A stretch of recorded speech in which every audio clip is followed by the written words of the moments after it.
Muy buenos días, mis queridos hermanos. Estamos en un día domingo, el primer domingo de este mes de marzo.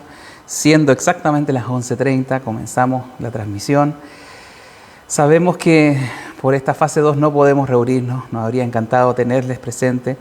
Estoy solo en este lugar junto con nuestra directora hoy de comunicaciones, esperando llevarles la palabra de Dios igualmente. A pesar de todas estas circunstancias, tenemos que ser agradecidos de Dios de tener la oportunidad todavía de proclamar su evangelio, y queremos hacerlo siempre y queremos seguir en esto porque es parte de la actividad normal, natural de la iglesia.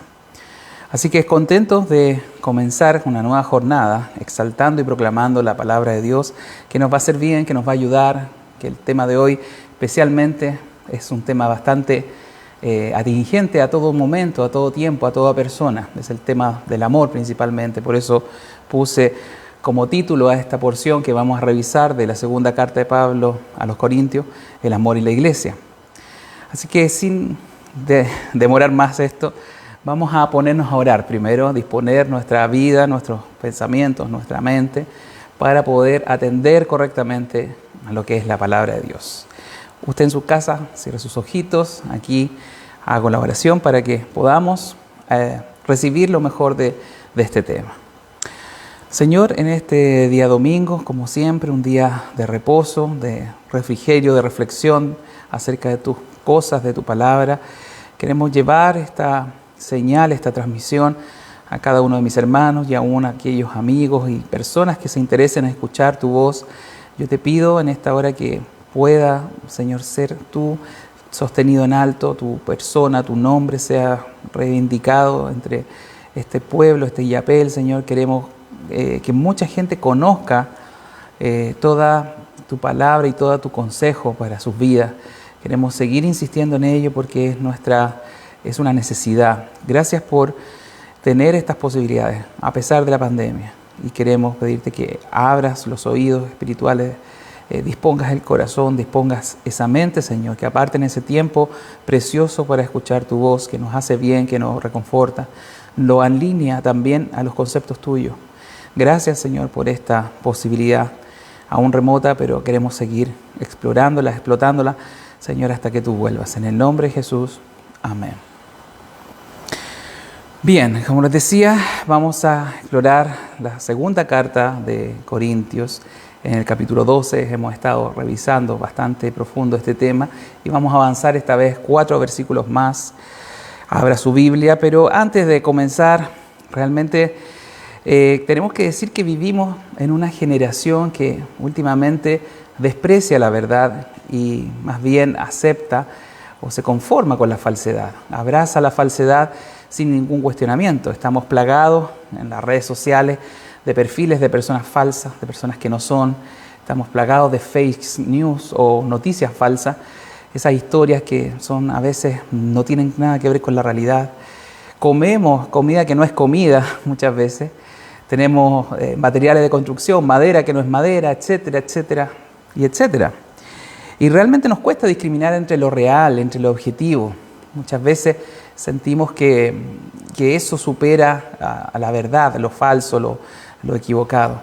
Y en el tema de hoy, como les decía, el tema del amor, estamos tan llenos de ideas que nos han bombardeado desde pequeños, que el cine, que la Hollywood, que los libros hablan del amor tanto, pero que no nos dan el verdadero concepto. Pero gracias a Dios que tenemos su palabra, y de esa tenemos que sacar las ideas fundamentales, las ideas correctas, las ideas que el apóstol, por medio de la guianza y de la inspiración del Espíritu Santo, pudo escribir en estos versículos, que son pocos, pero que traen una intensa y verdad acerca del amor. Y vamos a acercarnos a ella con reverencia, como ya lo dije, pidiéndole a Dios que nos pueda hacer entender, y no solo entender, finalmente poner en práctica estos conceptos del amor, porque el amor se evidencia en obras, se evidencia en cosas de índole práctica, como decía. Por lo tanto, vamos a leer segunda carta de Pablo a los Corintios. Si tiene Biblia en su casa, puede abrirla en el capítulo 12. Vamos a leer del versículo 12, 13, 14 y 15. También lo vamos a proyectar acá en pantalla, por si no tiene Biblia y quiere seguir la lectura directamente de lo que está publicado acá. Dice así, segunda carta de Pablo a los Corintios, capítulo 12, versículo 12. Con todo, las señales de apóstol han sido hechas entre vosotros en toda paciencia, por señales, prodigios y milagros. Porque ¿en qué habéis sido menos que las otras iglesias, sino en que yo mismo no os he sido carga? Perdonadme este agravio. He aquí, por tercera vez estoy preparado para ir a vosotros, y no os seré gravoso, porque no busco lo vuestro, sino a vosotros. Pues no deben atesorar los hijos para los padres, sino los padres para los hijos. Y yo con el mayor placer gastaré lo mío, y aún yo mismo me gastaré del todo por amor de vuestras almas, aunque amándoos más, sea amado menos.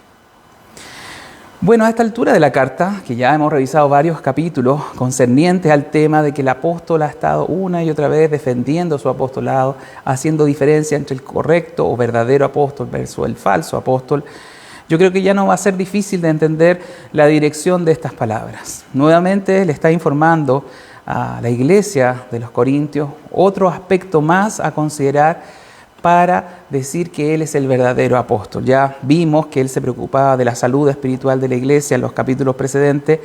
Él quería que ellos estuviesen completos en Cristo. Esa era su motivación, era su pasión, era su celo. Lo vimos en el capítulo 11. Y había pasado muchas cosas en su vida por ser apóstol, por llevar la verdad a diferentes lugares del mundo antiguo.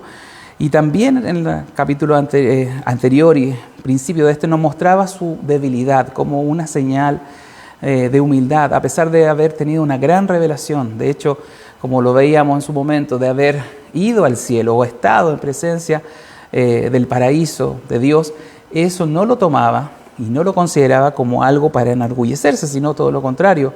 Él quería dar cuenta de que él era débil y que necesitaba de la gracia de Dios.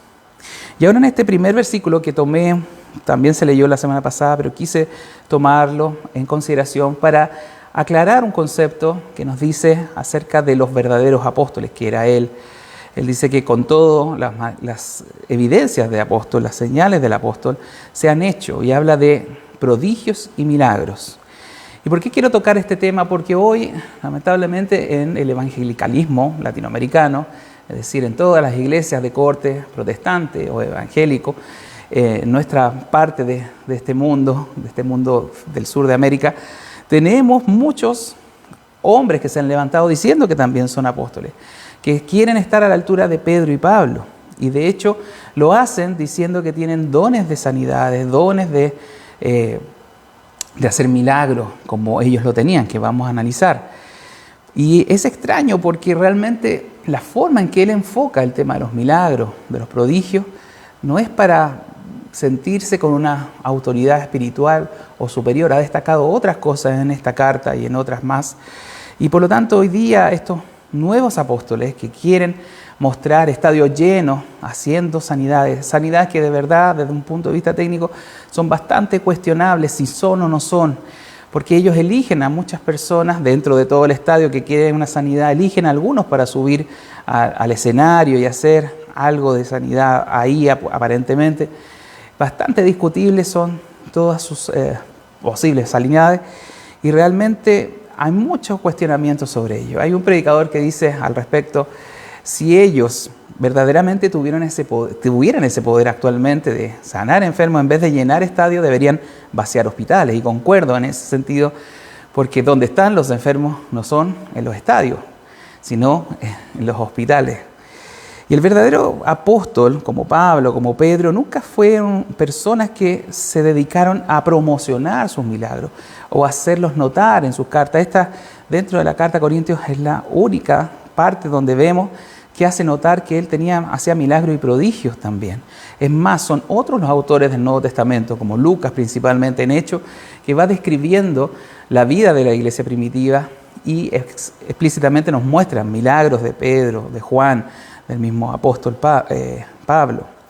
Pero el hecho es que el concepto de hacer prodigio y milagro es considerado más bien como una señal. Por eso agregan esta frase al mismo momento que se han hecho señales, prodigios y milagros. ¿Por qué quiero aclarar nuevamente este punto? Porque Efectivamente, como su nombre lo indica, la señal tiene que ver con mostrar o delatar quién es el verdadero del falso. El propósito de las señales era eso, no otro. No era sencillamente para que ellos se glorificaran o ellos se pusieran a un mayor nivel espiritual que otro, o de alguna manera para hacerse notar o hacerse conocer por ser unos sanadores o ambulantes predicadores, pero que tenían esta capacidad. Todo lo contrario. En la cultura judía, el hacer milagros, el tener algún prodigio, servía para autentificar al verdadero Mesías, en el caso de Cristo, al verdadero profeta de Dios, al verdadero enviado de Dios. Por eso que vemos, por ejemplo, en los evangelios cómo una y otra vez, especialmente los fariseos, cuando hablaban con Cristo le pedían, danos señal del cielo, muéstranos. Y a pesar de que Cristo hizo muchos y variados milagros sobrenaturalmente, de muchas maneras, y demostró hasta el hartazgo que era el Mesías a través de señales y prodigios, y su resurrección es la señal más evidente de su divinidad, aún así los fariseos, la gente de ese entonces, le pedían más señales. Bueno, ahora pasa que justamente esto de tener señales, como se ha mostrado en nuestra realidad contemporánea, como muy importante, como muy destacado, la gente busque a esas personas, a esos supuestos apóstoles o profetas sanadores, porque hay beneficios detrás, porque está la búsqueda de otras cosas, no de recibir el Evangelio. Y por eso vuelvo a insistir que la señal que tenían los primeros apóstoles, que tenían los verdaderos apóstoles, era para autentificar que su mensaje venía de Dios. No era lo principal, era el agregado para ratificar que su mensaje era el importante. ¿Y por qué era el importante? Ciertamente porque obviamente es más importante llegar al cielo, que usted se sane de una enfermedad o de una dolencia física que va a durar un corto tiempo versus pierda su vida en la eternidad por no escuchar el Evangelio.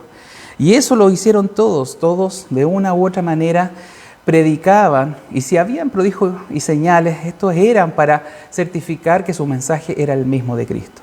Tenemos, por ejemplo, el relato en Hechos de cómo Felipe, que evangelizaba en Samaria, no solamente hablaba y explicaba los principios de Dios, de Cristo, de lo que hizo por nosotros en la cruz, sino que también iba acompañado de prodigios y milagros. Pero como siempre hay personas que quieren ese poder, que les interesa solamente esta cosa fabulosa o esta expectativa de generar grandes milagros y cosas sobrenaturales, grandes prodigios. Y ahí aparece en relatos de Hechos 8 como un famoso mago que se llama Simón el Mago, lo describe la Biblia, estuvo interesado en conocer o adquirir ese poder del Espíritu Santo. Y ahí Pedro lo reprende, le dice que está en hiel de oscuridad, que no sabe lo que está pidiendo, que se arrepienta, porque eso no es así, no es lo más importante en el fondo el tema de los milagros, de las sanidades, pero sirvieron para autentificar al verdadero apóstol. Volviendo al caso de Pablo en esta carta, no sabemos a ciencia cierta si él en la ciudad de Corinto hizo o no milagro, pero nos está diciendo a través de esta carta que han habido señales, prodigios y milagros, y nos da la impresión de que sí pueden haber sido hechos, aunque no tenemos un registro histórico por hechos de que así haya sido. O tal vez los corintios también conocían sus milagros en otras partes, porque están relatados en el libro de Hechos, como él, por ejemplo, resucitó a un joven cuando cayó de una ventana, en Hechos capítulo 20, o como en Éfeso, otra gran ciudad, Pablo hacía prodigios demasiado sorprendentes, porque aún las ropas de él eran tomadas y eran llevadas a los enfermos y estos sanaban, o eran llevadas sus ropas y salían los demonios. Otro evento sobrenatural, otro prodigio milagroso que efectivamente Pablo nunca describe él por su propio puño y letra en sus cartas, sino solamente menciona delante de los corintios que prodigios, señales, milagros se habían hecho delante de ellos. Por lo tanto, es probable que así sea. Ahora pasemos a explorar el versículo 13, porque en el versículo 13 para muchos podría ser un versículo que está cargado de ironía, pero tiene mucho que ver con la relación de estas características del verdadero apostolado. Dice el versículo 13, porque ¿en qué habéis sido menos que las otras iglesias? Sino en que yo mismo no os he sido carga. Perdonadme este agravio. La verdad que Pablo no está queriendo ni ridiculizar ni escarmentar a los hermanos de Corintio, sino que lo que le está diciendo principalmente es que como él no había recibido apoyo económico de parte de ellos, sabemos que los que sostuvieron su obra en Corinto fueron las iglesias de Tesalónica, Berea, de la zona de Macedonia. Algunos piensan que eso de no recibir dinero podría haberlos hecho un agravio, un insulto a los corintios, porque se usaba que un maestro que hacía una buena exposición, alguna buena enseñanza, percibía dinero de aquellos a cuales enseñaba. Entonces que Pablo era extraño que no recibiera nada, ningún dinero. Entonces podrían haber dicho algunos, bueno, él no nos enseñó correctamente, él nos despreció y no fue una clase o enseñanza realmente completa o de buena calidad. Por lo tanto, Pablo lo que le está diciendo, si bien él no recibió dineros de ellos, como lo dice esta misma carta, no los cargó con eso, la razón de eso no fue para que se sintieran insultados, no fue que él hizo un trabajo de menor calidad, sino hay un tema de amor que es lo que nos va a seguir diciendo como puente en el siguiente versículo. Porque en el versículo 14 nos va a decir que realmente sí él tenía especial cariño, aprecio, amor por ellos. Y como los vemos en toda esta carta, él no quería ensuciarse en lo económico, él era su política de trabajo. Que nunca pensaran que él llevaba el evangelio para recibir algún estipendio, algún dinero, alguna remuneración. Él no lo consideraba un trabajo, sino era un servicio. Así él se proclama como un siervo de Cristo, como apóstol, un esclavo del Señor. Por lo tanto, él nunca quiso relacionarse con el dinero. Él hacía sus propias cosas con las manos, hacía carpas aparentemente, y trabajó y se mantuvo con eso.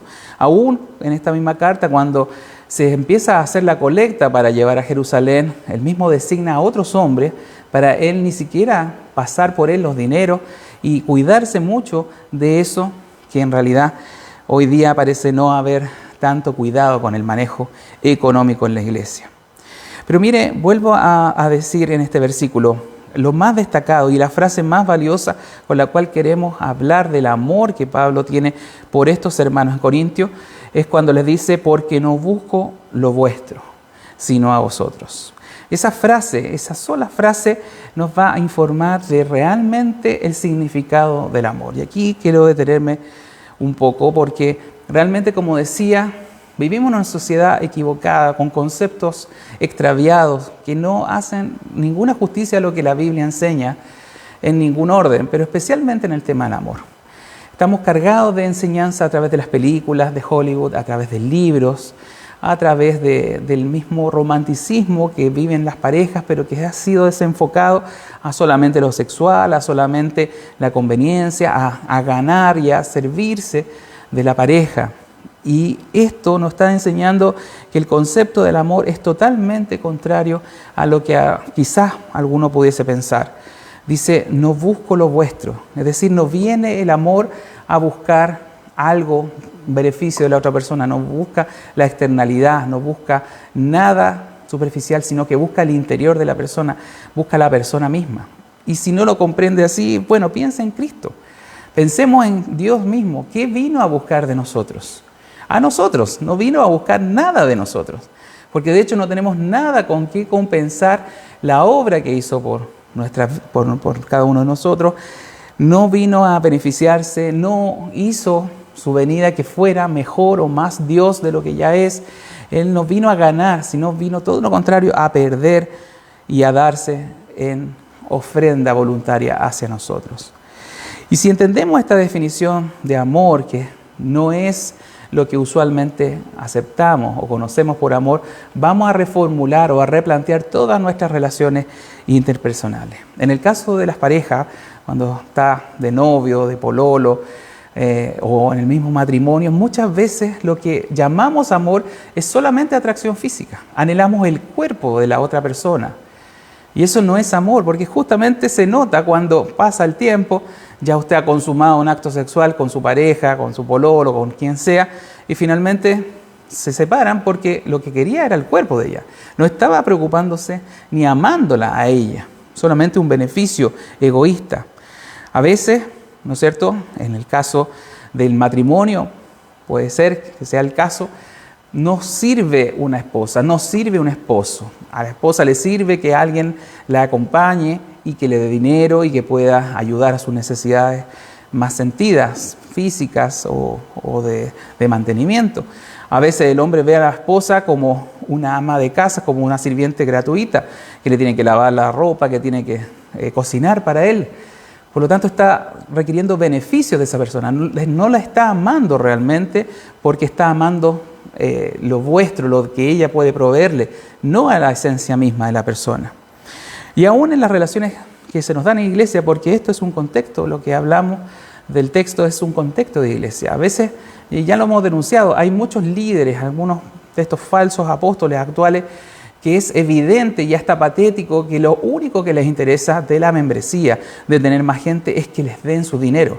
Es proveer para ese sencillo deseo monetario, egoísta, para beneficiarse. Y tienen casas de lujo, autos de lujo, hasta a veces jet privado para trasladarse, porque tienen una membresía que lo único que hace este supuesto pastor, este supuesto apóstol, es trasquilarlo una y otra vez por dinero. Eso a veces es muy evidente.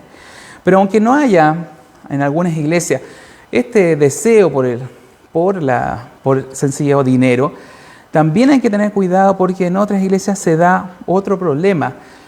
Estos beneficios es la externalidad de ganar un poquito con tener más gente. En algunos casos se dan ciertas malas costumbres, se hacen algunos favores, el pastor hace favores y así se le devuelven después por los miembros de alguna persona. A veces busca aliados en su congregación para permanecer en el puesto, para tener ciertos escondites o secretos con algunos. A veces solamente el hecho de tener más número de personas los satisface en su ego y lo que buscan es tener más feligreses para que su ego, su posición de gran pastor sea elevada. A veces no es el dinero en sí, pero son los beneficios que produce tener más gente. Y eso es del todo equivocado porque está asociado al orgullo humano. Y aquí Pablo nos está diciendo, yo no quiero nada de ustedes, sino que los quiero a ustedes. Y hay una gran diferencia en eso, mis hermanos. Es como Pablo también nos enseña en esta misma carta, en el capítulo anterior.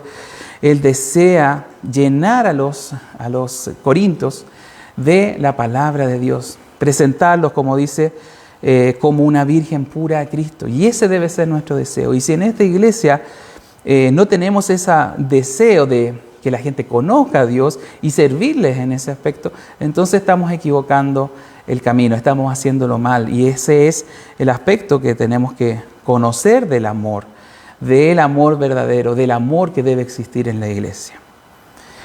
La segunda mitad del versículo 14 nos dice algo que va en directa relación de por qué Pablo no le solicita plata ni dinero económico. Dice, pues no deben atesorar los hijos para los padres, sino los padres para los hijos. Y el apóstol lo que está haciendo es usar una comparación básica, la comparación de que efectivamente los padres proveemos para nuestros hijos. Cuando son pequeños, cuando están creciendo, son los padres los responsables de darle alimento, de darle ropa, de darle una cama cómoda. Esa es nuestra responsabilidad. Nunca se usa que el hijo ande juntando dinero para darle a los padres. Y esa es la comparación natural que Pablo está haciendo. ¿Por qué? Porque él fue el primero en llegar con la palabra, con el mensaje del Evangelio a Corinto.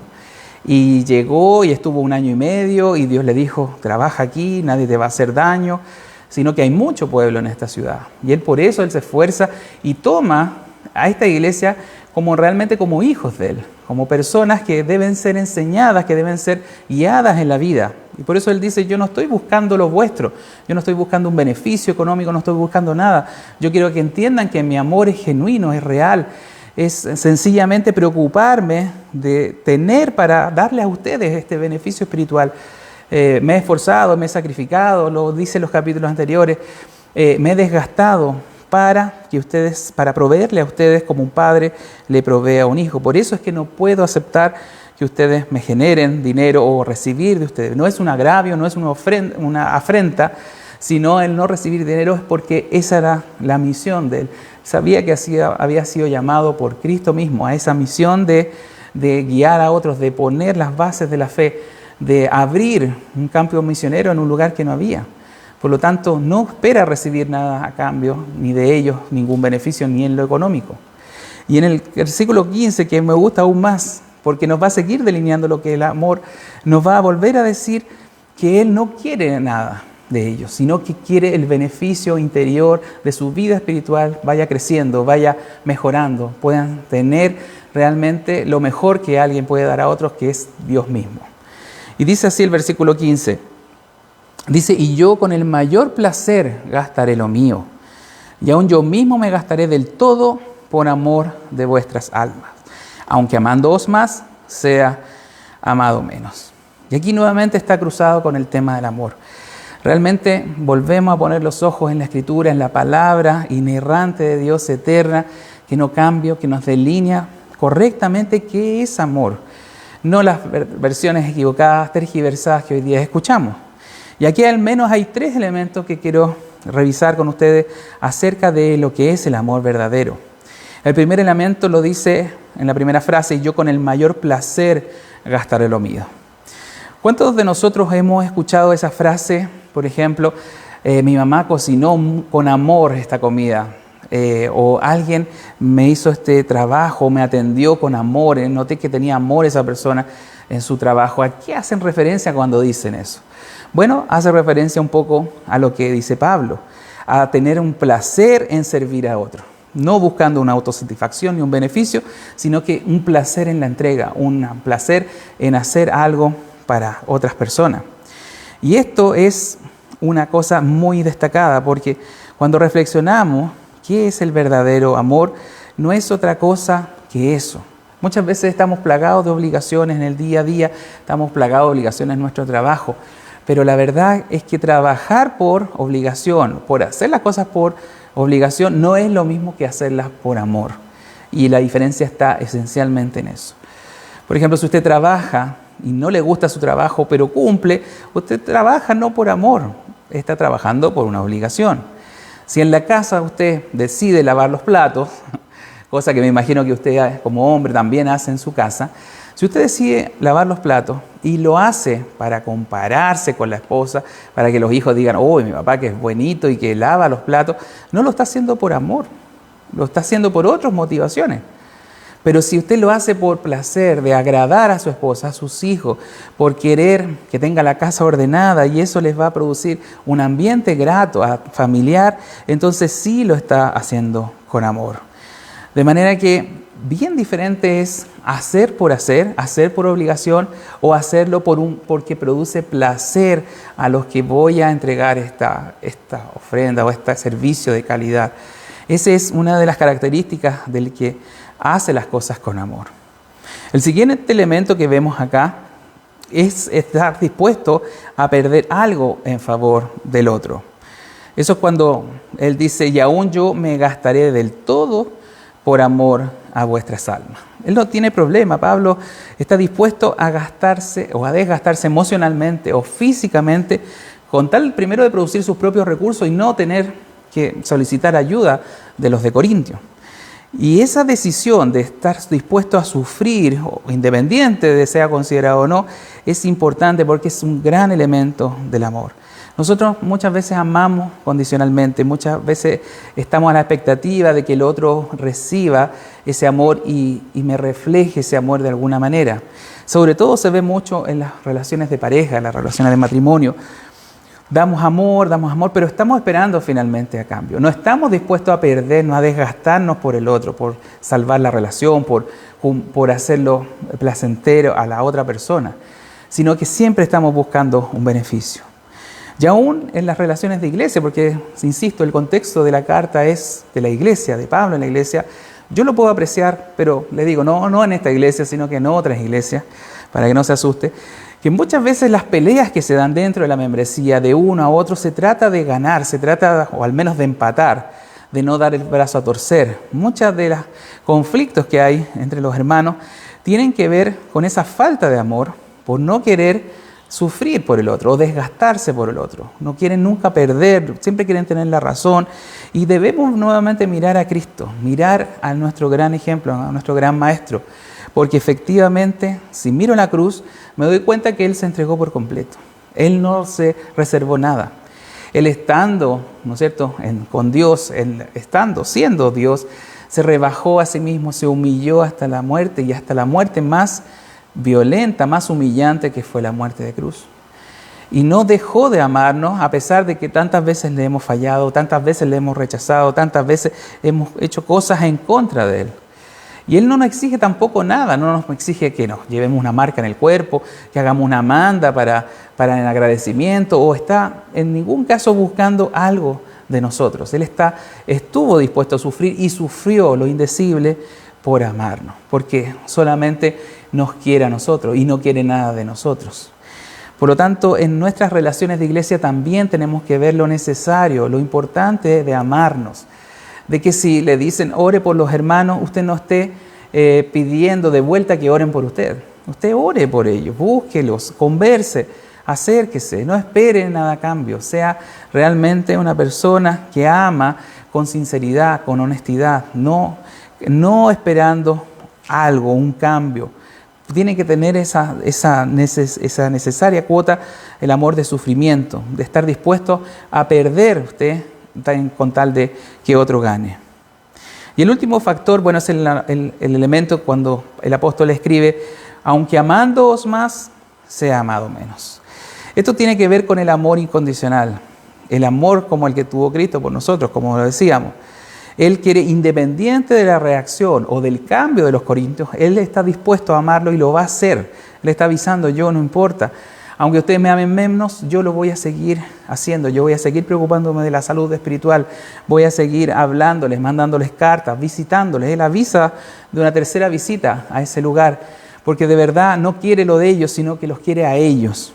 Y esto es algo muy importante nuevamente en nuestras relaciones de hermandad. Muchas veces esperamos que nos quieran, que nos consideren. Si usted hace algo en la iglesia, trajo tal cosa, aportó tal dinero y quieren ser reconocidos, pero no esperemos nunca eso, porque el verdadero amor es desinteresado, es un amor incondicional, no pone condiciones, voy a dar para que ustedes me den, voy a venir acá para que me consideren. No, el amor, en el caso de la palabra, el amor verdadero de Dios que nos exige es un amor desinteresado, no condicional, no asociado a resultados, no asociado a beneficios.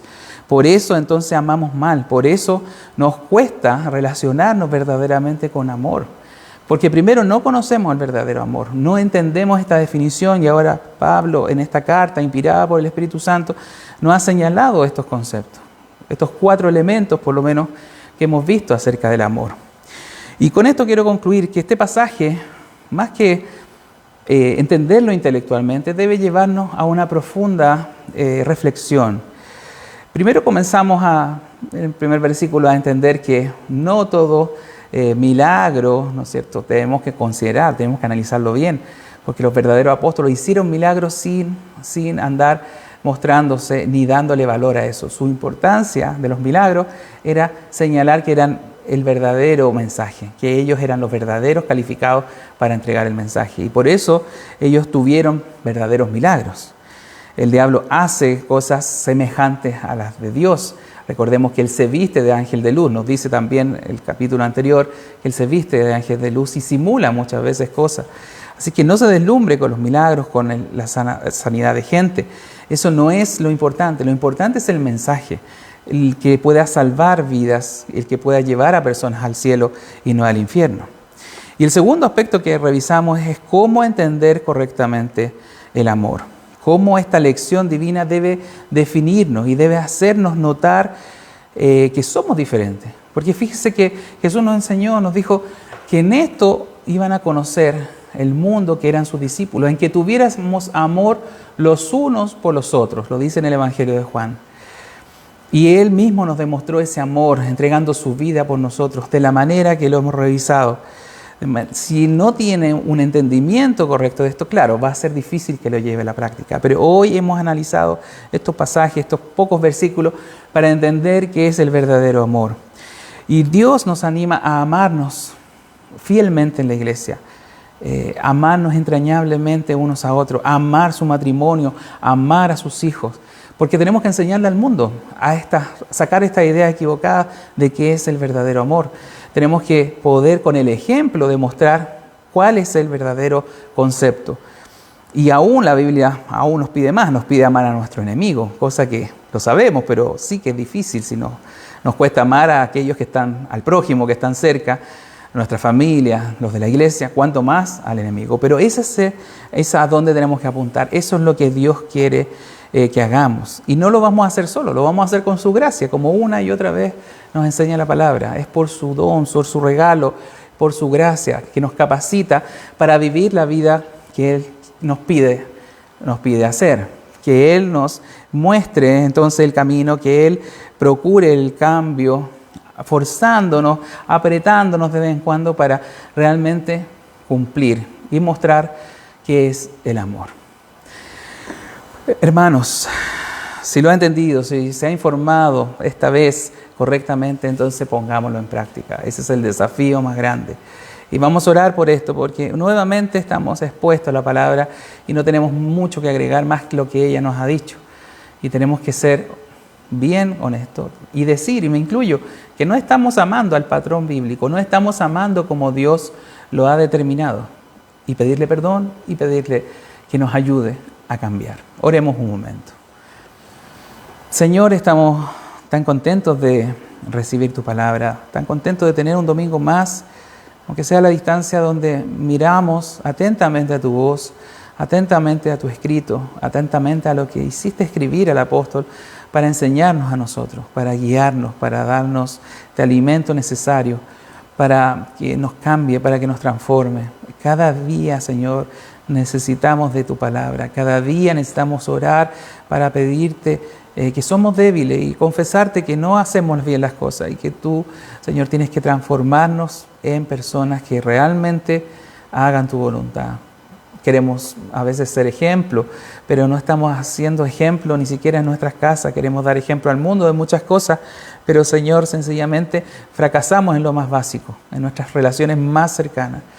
Queremos que esta iglesia, Señor, muestre tu verdadero amor, muestre las relaciones amorosas correctas y no hayan favoritismo, no hayan pedidas de cuenta, no hayan favores que estén de por medio, ni menos el tema económico que hace que tu evangelio se desacredite por causa de ello. Ayúdanos, Señor, estamos realmente en deuda contigo porque tú nos amaste de una manera incomparable, Señor, y no tenemos con qué pagar. Y aún entendiendo estas verdades, Señor, nos faltamos a ti porque, Señor, no estamos ni siquiera atendiendo y escuchando tu voz. Ayúdanos, Señor. Danos la capacidad de aplicar estos principios en nuestras vidas. Te lo pido en el nombre de Jesús. Amén. Amén. Bien, hermanos, nos estaremos viendo en la semana con las reuniones del martes, del jueves, por Facebook y el domingo también, hasta que nos salgamos de fase de Dios. Dios les bendiga en este domingo, que siga reflexionando y meditando en su palabra. Nos vemos.